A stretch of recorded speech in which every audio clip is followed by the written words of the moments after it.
kaymakamın saldırıya uğraması olayı bu katliamdan çok daha büyük bir olaymış gibi yansıtılması da vicdansızlıktır.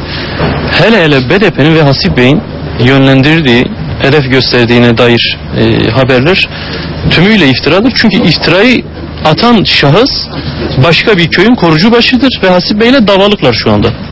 Hükümetin Başbakan Yardımcısı, Atalay ve bakanları ve milletvekiller bana can borçludurlar. Saldırı olacağını sezinledim ve bunun önlenemeyeceğini gördüm ve bu tedbiri de uygulamışım. Benim olmadığım bir anda kalkmışlar, benim olmadığım anda bu olay gelişti ve duyar duymaz da müdahale ettim. Şimdi bunu bile çarpıtıp saptıp beni azmettirici bir provokatör olarak gösterenlerin alnını karışlarım beni. Zaten bu kararı alan meclistir, kaymakam değil ki. Yani sınır ötesi operasyonlara karar veren meclistir. Hesap meclisten sorulacak, kaymakam bu konuda bir günahı da yok.